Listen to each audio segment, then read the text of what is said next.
If you're a heating and air conditioning technician or even a salesperson, what is the ultimate salesperson checklist? What do you need to know about it? Why does it matter? This is a fantastic question. I'm Scott Bell, coming to you live from Sacramento, California. I need a perfect day to talk about sales and business and a fantastic day to talk about you. I'm coming to you live for HVAC Technician Sales Secrets. Okay, today, we've got 9 things on this checklist that'll help you close deals and be better at what you do. I want to give you a heads up. It's going to take some work. And so you can listen to this, you can watch this, but you're going to have to put in some effort to make some magic happen. So number 1, we got to talk about mental toughness in sales. We got to set some rules and set some boundaries. One of the best movies that you could watch is Rocky, okay? There is a scene in Rocky where he's like, is you first and you against everybody else second. You want to know where I got that line? I got it from Rocky. In sales, it's you against you first. It's you against everybody else second. The office, the companies, the other people, right? You have to take care of you. You've got to worry about you, which means you got to get your freaking mind right, okay? Number 2, if you're up against me, you will never, ever, you will not outwork me. You may underbid me, but you will never outwork me. Like, this is the belief that I have. And I'll tell, like, homeowners would say, hey, Scott, I'm going to get underbids. And I tell them, hey, here's the thing. You can have other people come out here. They may be a lower price, but they are not going to put in the work, the effort, or the energy. And here's the 7 ways that you're going to know about it, right? I outworked them by having this conversation. They're not really going to walk your attic. They're really not going to go in your sub area. They're not going to measure. They're just going to guess. They're going to give you 1 or 2 options. They're not going to ask you any questions, right? For me, it takes 60 to 90 minutes because you will not outwork me. And if you just want to tell me, hey, Scott, give me the lowest price, we got questions we got to ask anyway. You still got to put in some work to work with me, okay? Number 3, nobody knows more about this project than me. Nobody's going to give you a better design than me. Nobody's going to talk to you about airflow, ductwork, indoor air qualities. Nobody. Go ahead, put them up against me, right? And like some people are like, hey, Scott, it kind of sounds like you're bragging. No, I'm confident. I'm certain. Like, you are not going to beat me. I don't care who you are, right? You're like, hey, Scott, I sold $85 million last year. Hey, you're not ever going to outwork me. You can brag. Good, you sold 85,000. High five, digital. Don't really care, okay? On this list for mental toughness, do not believe the notes. Do not believe the notes, right? You should really type that into the chat. Don't believe the notes, right? Because almost all the time they're wrong. This person was a jerk. You get there, they're the nicest person on the planet. This guy's not going to buy anything. Great. So you go in the door thinking the guy's not going to buy anything, only to find out that he does. Remember, it's you against you first. It's you against everybody else second. Let that sink in. So you got to pregame. This is part number 2. Pregame. Get your mind clear. Let everything go. I do, before my discovery calls for my consulting firm, I'll do a hypnosis track. You know, it's about 6 or 7 minutes. Hey, Scott, got to get your mind right. Let everything else go. You have to focus on this client. You have to listen to what they're going to say, right? I have to do the same thing. This call that I'm on right now isn't my last call. If the last guy was a jerk, that's got nothing to do with the call that I'm about to join. It doesn't. He's got nothing to do with the last dude. I'm not going to drag that garbage in, right? I don't take calls. Like, if I'm about to jump on a discovery call, I do not take calls from anybody. You may have to take a call from a dispatch, but I would not answer other salespeople, especially if they're complaining. If they're down in the dumps, I could talk to you at the end of the day, but I'm not going to talk to you during the day. On this list, listen to comedy. You should absolutely have a playlist of some of the funniest stuff, you know, right? I love Jim Brewer. And if you've never seen the story about him having a problem at Sears, it's a 17-minute clip, right? I love Little Jimmy Norton. I love 2 Bears, 1 Cave. I love all sorts of old school comedy. Like, you can name the people, Seinfeld. It doesn't matter. I will make sure to listen to comedy throughout the day because funny is money, and I need that mental clarity to close deals. I don't need drama. Save the drama for your mama. I don't need it. Like, don't bring that to me. That's a version of check yourself before you wreck yourself. Now, here's the thing. If you want to be better at sales, you want to be good at what you do, you should absolutely join my email publication, hvactechsecrets.com. You'll get extra training, access to the Facebook group, and occasionally I sell stuff, right? Got to make some money, buy the Ren Spooner Aloha shirts and the jackets and take trips to Hawaii, right? On this list, number 3, understand the HVAC's landscape. The competitive nature of the industry doesn't freaking matter. It doesn't matter. It's you against you first. Every sales trainer is going to tell you, well, worry about what the other guy's saying. Listen to what they're doing. New, Scott, new. No, don't. Who cares what the other guy's doing? What they're doing isn't important. What they're doing isn't what you're gonna tell the people to do. Don't worry about what Cheap Charlie is doing or Chainsaw Charlie or Chuck in a Truck. None of those guys matter, right? The more that you talk about that stuff, the more it gets stuck in your head. The more that you talk about it, the more that it takes away from everything that you're doing. I'm going to tell you a story. Like 2009-ish, there was a forum, and they talked about how bad installs were done. And I was totally focused on bad installs. And I lost my butt that year in sales. I'm like, what am I doing? Right? I lost a year of really good income because I got caught up in the wrong thing. I should have got caught up in success. I should have got caught up in like, how do we do this the right way? How do I take care of you instead of all the negativity? Leave that negativity alone.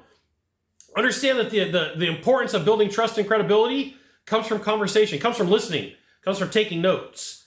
And you have to be, like, do not make stuff up. Like if I could give you like one tip that'll be the best thing you could ever listen to, don't make stuff up, don't lie, don't cheat, don't steal. You don't have to. There's too much money to be made. Number 4, have a personality. Do not rely too much on rapport, right? This is something there we go in to build rapport. You like spaghetti, I like spaghetti.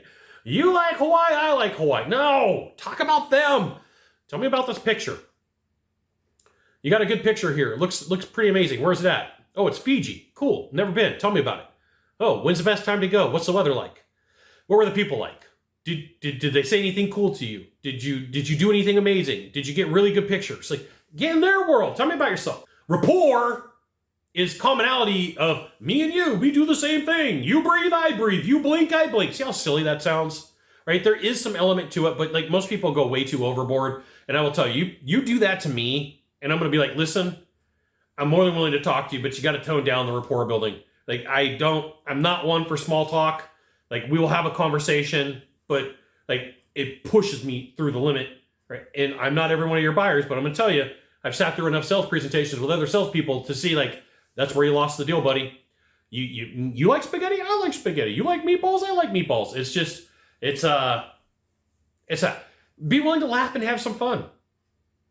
Some of the best closers I know that are not in heating and air, that are in different services and industries, and are fractional billionaires, have fun when they get objections. They laugh at them.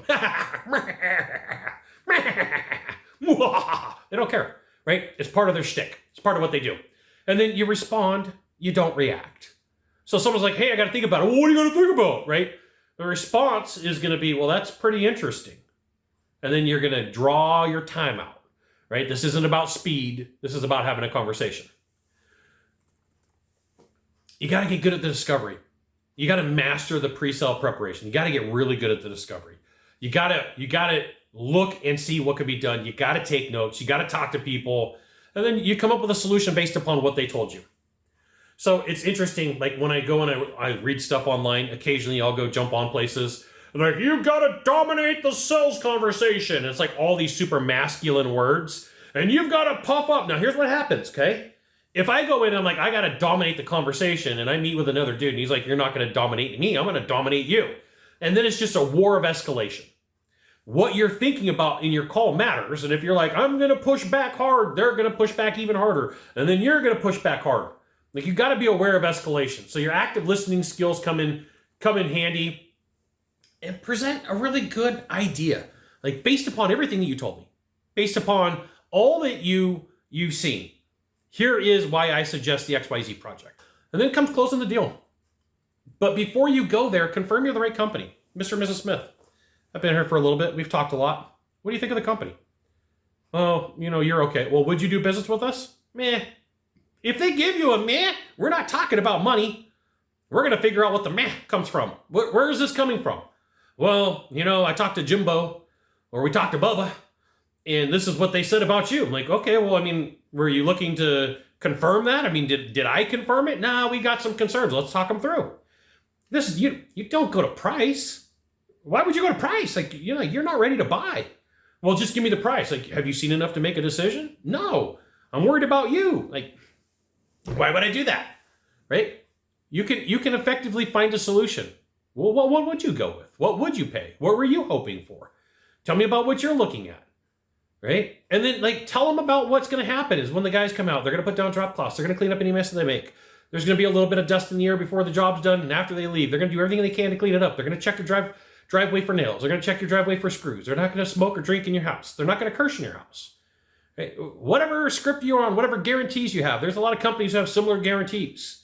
And then let's just say let's just say you do close the deal. Make sure that you go back. You go have a conversation. Follow up. Make sure they're happy. My grandfather was a dentist. And every day at the end of the day, he would sit in his office for an hour and call all of his patients. Hey, I want to make sure that crown worked. Hey, how are you feeling after that filling? Hey, what's going on with your braces? And he would literally, like, people would say, hey, I got a problem. He'd like, come back in. I won't go home. Like, and people would go, no, like, I'll come by tomorrow. I was like, no, come back tonight. Come back tonight. And people would come in like, hey, you got service. And my grandfather was the most expensive person in town. He was freaking expensive. You build a loyal base of clients through exceptional customer service. And let's just say, for instance, you didn't get the sale. Then you follow up like a madman.